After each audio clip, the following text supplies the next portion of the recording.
Halo para pendengar, dimanapun kalian berada.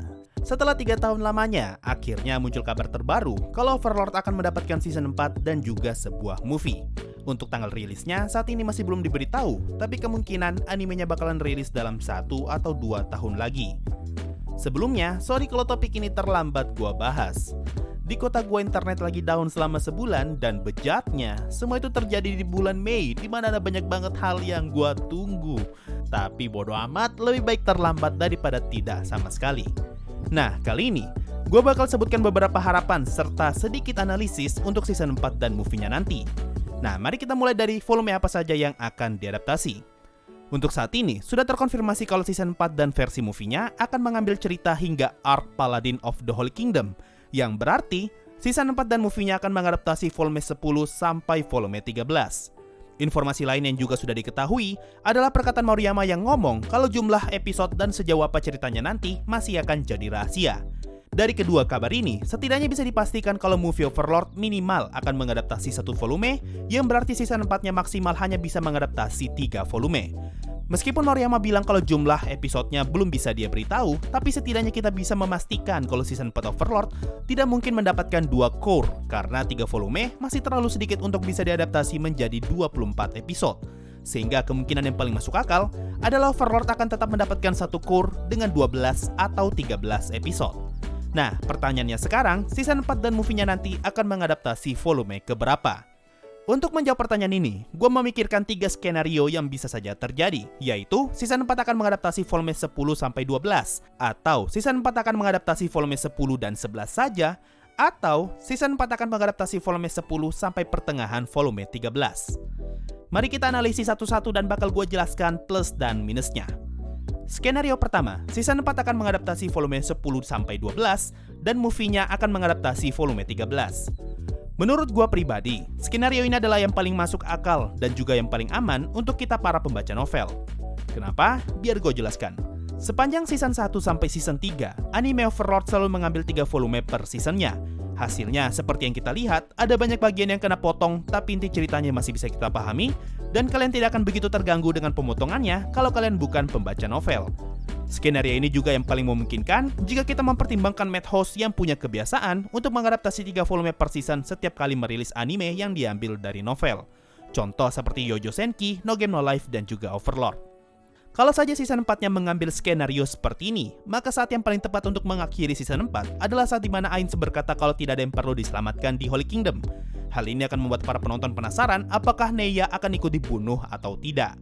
Cuma, nilai minus dari skenario ini adalah terjadinya pemotongan di cerita di season 4 nanti. Sama seperti pemotongan di season sebelumnya, tapi setidaknya di versi movie, kita akan mendapatkan cerita yang minim pemotongan karena movie-nya hanya akan berfokus di 1 volume saja. Lanjut, untuk skenario kedua, yaitu season 4 dan versi movie-nya, masing-masing akan mengadaptasi 2 volume. Menurut gua, ini adalah opsi terbaik untuk season 4-nya, tapi ini adalah opsi terburuk untuk movie-nya. Kalau saja season 4 hanya mengadaptasi 2 volume, maka ini akan menjadi season pertama di mana versi anime Overlord hanya mengadaptasi 2 volume saja. Hal ini adalah kabar baik bagi para pembaca novel, karena bisa dipastikan kalau hanya akan terjadi sedikit pemotongan di season 4 nanti, di mana 1 volume akan diadaptasi menjadi 6 episode. Skenario ini juga akan sangat menguntungkan movie-nya, karena season 4 nanti akan ditutup bertepatan dengan ending volume 11, di mana Lupus Regina Beta ngomong kalau Ainz sudah mati. Hal ini tentu akan menimbulkan rasa penasaran bagi mereka yang hanya nonton anime dan akan menciptakan hype yang sangat bagus untuk movie-nya nanti. Tapi sayangnya, opsi ini akan sangat berdampak buruk bagi versi movie-nya, di mana rata-rata durasi anime movie adalah 1,5 hingga 2 jam, yang kalau dihitung per episode, setidaknya 1 movie setara dengan 5 atau 6 episode. Lu bayangin akan separah apa pemotongan yang terjadi jika 2 volume dipangkas menjadi 6 episode. Kalau biasanya 1 season Overlord mengadaptasi 3 volume, ini berarti 1 volume biasanya dibuat menjadi 4 episode. Nah, dengan 4 episode per volume, itu saja sudah terjadi pemotongan yang sangat banyak. Lalu apa kabar kalau misalnya 1 volume dibuat menjadi 3 episode? Dan skenario ketiga, yaitu season 4 hanya akan mengadaptasi hingga pertengahan volume 12, dan sisanya akan diadaptasi ke versi movie. Menurut gua, ini adalah skenario yang paling memungkinkan untuk terjadi. Dengan mengadaptasi 2,5 volume dalam satu season, tentu akan membuat pemotongan yang terjadi jauh lebih sedikit dibandingkan season sebelumnya. Apalagi versi movie kemungkinan akan setara dengan 5 atau 6 episode, yang mana jumlah episode ini akan sangat cocok untuk mengadaptasi setengah volume 12 dan seluruh volume 13. Prediksi gua, kalau skenario ini digunakan, momen yang paling tepat untuk mengakhiri season 4-nya adalah ketika Ainz memutuskan untuk pergi bersama Neya dan berangkat ke Holy Kingdom. Scene Ainz yang berada satu kereta dengan Neya akan menjadi penutup yang sangat pas, lalu versi movie-nya 100% hanya akan fokus ketika Ainz sudah sampai di Holy Kingdom. Nah, itu tadi 3 skenario yang bisa saja terjadi di season 4 dan di movie-nya nanti. Lanjut, informasi lainnya yang sudah terkonfirmasi, yaitu Madhouse tetap menjadi studio yang akan memproduksi season 4 Overlord, sedangkan untuk movie-nya saat ini masih belum ditentukan. Nah, harapan gue untuk season 4 nanti, semoga saja Madhouse mengurangi penggunaan CGI atau setidaknya dibuat lebih serius seperti CGI di season 1. Jangan sampai penggunaan CGI Iya Nigurat yang ada di season 3 terulang kembali. Kalau untuk season 4-nya, menurut gua ada 2 scene yang berpotensi dibuat menjadi CGI, yaitu ketika Ainz bertemu White Dragon Lord dan ketika pembantaian Kowa Gowa. Mari kita bahas satu persatu. Ilustrasi scene ketika Ainz bertemu dengan White Dragon Lord bisa kalian lihat di cover volume 11. Nah, buat yang nggak tahu, cover volume 11 disebut sebagai cover Overlord dengan ilustrasi terbaik. Dengan sebutan cover terbaik, gue berharap scene pertemuan Ainz dengan White Dragon Lord bisa dibuat sebagus mungkin, karena ini akan menjadi momen pertama kalinya Ainz bertemu langsung dengan Dragon Lord. Kalau kalian ikutin novel, White Dragon Lord adalah pemimpin dari para Frost Dragon, di mana dia punya banyak istri dan juga anak. Nah, menurut gua, scene ketika kita diperlihatkan para istri dan anaknya White Dragon Lord bisa saja dibuat menggunakan CGI karena jumlah mereka yang cukup banyak dan juga ukuran tubuh mereka yang besar membuat mereka cukup sulit untuk digambar manual satu persatu. Gua rasa treatment CGI-nya mungkin akan sama seperti CGI Troll yang ada di season 3. Kemudian, scene kedua sekaligus yang paling berpotensi untuk dibuat dengan CGI yaitu scene pembantaian Kowa Gowa. Di volume 11, di saat Ainz ingin merebut kembali ibu kota Dwarf, dia mengutus Shaltir untuk menangkap Kowa Gowa sebanyak mungkin dengan rasio tertentu agar mereka tidak punah. Nah, berhubung scene ini akan menampilkan ratusan atau bahkan ribuan Kowa Gowa dalam satu frame, maka sangat besar kemungkinan kalau kita akan melihat Kowa Gowa dalam bentuk CGI template sama seperti para tentara CGI yang kita lihat di season 3. Tapi setidaknya, scene ini berpotensi untuk dibuat lebih baik karena pertarungannya terjadi di dalam goa. Faktor terbesar kenapa scene pertarungan di season 3 terlihat jelek, karena perangnya terjadi di siang hari, sehingga CGI-nya terlihat terlalu kontras dengan background animenya. Berhubung scene Kowa Gowa bakalan terjadi di dalam goa, artinya faktor cahaya tidak akan menjadi hambatan, dan bisa saja kita mendapatkan scene CGI Kowa Gowa yang sama bagusnya, seperti ketika Momon melawan Skeleton di season 1. Meskipun semua skeleton itu adalah CGI, setidaknya keberadaan mereka tidak terlalu kontras karena pertarungan itu terjadi di malam hari. Tapi, permasalahan CGI hanya akan berlaku di season 4 saja, karena Arc Holy Kingdom akan diadaptasi ke dalam movie. Ini berarti berita bagus buat kita, karena perang besar yang ada di volume 13 antara Paladin Holy Kingdom melawan Demi-Human akan terjadi di versi movie-nya. Sehingga dengan kemungkinan ini, kita bisa berekspektasi sangat tinggi kalau scene perang di Holy Kingdom tidak akan menggunakan CGI seperti di season 3 karena bagian ini akan dibuat dengan kualitas anime movie. Selanjutnya, karena Madhouse sudah dipastikan akan tetap menggarap season 4, gue berharap art style yang akan digunakan tidak mengalami perubahan dari season sebelumnya. Gue sangat suka dengan art style-nya Overlord, gambarnya tidak terlihat realistis dan masih sangat kartunis. Malahan gue bakalan risih kalau tiba-tiba terjadi perubahan art style yang ngebuat tulangnya Ainz bersinar seperti kepalanya Saitama di season 2, atau tiba-tiba wajahnya Demiurge jadi lebih tirus daripada sebelumnya. Berhubung Overlord sama sekali tidak pindah studio, setidaknya kita bisa berharap kalau kualitas animenya di season 4 nanti tidak akan berubah terlalu jauh. Kemudian, gue pun berharap semoga ketika animenya rilis, kita bisa mendapatkan akses untuk menonton Overlord season 4 secara legal.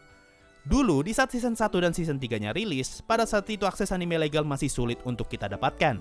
Mumpung sekarang platform anime legal semakin banyak, mari kita sama-sama berharap semoga saja Overlord kebagian jatah streaming simulcast di Muse Asia, Muse Indonesia, Aniwan, Ikiyi, atau di tempat lainnya. Gue juga menghimbau kepada kalian untuk nonton season 4-nya secara legal sebagai bentuk apresiasi. Kalian selama ini kan selalu menuntut dan meminta untuk season 4-nya segera rilis. Nah, jangan sampai ketika animenya sudah rilis, kalian malah nonton yang bajakan. Padahal ada yang legal di depan mata dan sangat mudah untuk diakses. Yaitu namanya ente tidak tahu diri. Lalu untuk movie-nya, mari kita berharap semoga saja movie-nya bisa masuk ke bioskop Indo. Karena di kota gua hanya ada XX1, gue sangat berharap semoga XX1 mau merilis Overlord di bioskop nanti. kalau misalnya nanti hanya rilis di CGV, mungkin gue akan mulai menabung dari sekarang untuk beli tiket pesawat dan nonton di luar kota. Dan harapan gue yang terakhir, karena Madhouse rela mengadaptasi Overlord sampai season 4, maka harusnya ini adalah lampu hijau yang membuat kita bisa berharap kalau Overlord akan tetap diadaptasi sampai ceritanya tamat di volume 17. Bisa saja mereka merilis season 5 bersama dengan satu movie, atau bisa saja mereka merilis satu season dengan 24 episode. Ya, kenapa tidak? Mari kita berharap yang terbaik. Selain movie dan season 4, berita baiknya belum habis sampai di situ. Di video gue yang ngebahas tentang prolog volume 15, di situ gue ngejelasin kalau Maruyama sepertinya ingin merilis sebuah novel spesial. Berdasarkan pengalaman sebelumnya, novel spesial selalu dirilis bersamaan dengan rilisnya anime atau movie Overlord. Sehingga dengan munculnya cerita itu, seperti memberi kesan kalau Overlord Season 4 akan segera dirilis. Nah, berhubung Overlord Season 4 dan movie sudah terkonfirmasi tidak lama semenjak cerita itu rilis, ini artinya dalam waktu dekat, kita juga akan mendapatkan novel spesial sebagai bonus dari penjualan Blu-ray animenya. Tapi, kalau saja teori ini benar, maka mungkin saja volume 16 akan dirilis lebih lama. Melihat kebiasaan Maruyama yang selalu ngerilis satu volume setiap tahun, mulai dari volume 13 di tahun 2018, Evil Eye Side Story di tahun 2019, volume 14 di tahun 2020, dan volume 15 di tahun 2021 ini. Nah, karena jatuh tahun ini sudah pasti milik volume 15, dan kemungkinan season 4 bakalan rilis tahun 2022, ini berarti novel spesial akan ikut dirilis pada tahun 2022 juga. Sehingga sama seperti perilisan Evil Eye Side Story, perilisan novel spesial nanti akan membuat volume 16 mundur ke tahun 2023. Tapi setidaknya ini adalah berita baik karena dalam 1 tahun ke depan, kemungkinan kita akan mendapatkan banyak konten baru mulai dari volume 15 yang rilis di tahun ini, season 4, satu movie, dan satu novel spesial. So, itu tadi semua harapan serta analisis gua dari secuil berita tentang season 4 nanti. Sekarang yang perlu kita tunggu saat ini adalah rilisnya volume 15 dan semoga tidak tertunda ke tahun 2022. Kalau sudah ada info, bakal langsung gua buat kontennya. Mungkin itu saja untuk video kali ini.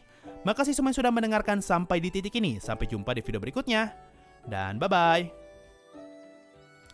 Yo, waktunya Saweria. Tapi sebelumnya, karena gue udah vakum sebulan gak buat video, kemungkinan Sawerianya gak bakal berurutan. Tapi gue janji, semua yang nyawer bakal tetap gue baca sebagai bentuk apresiasi.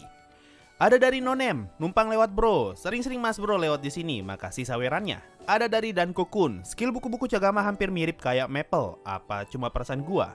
Kalau dilihat dari pasifnya yang punya banyak kekebalan, sepertinya sih mirip. Tapi bedanya, buku-buku Cagama make 2 tameng, sedangkan Maple hanya butuh 1 tameng untuk jadi OP. Dan terakhir, ada dari To Love Ru Rito. Salam untuk High School DxD untuk Issei yang menjadi 5 besar King of Harem. So, itu tadi dari Saweria. Makasih semua yang sudah donasi dan gabung jadi membership. Thanks a lot and bye-bye.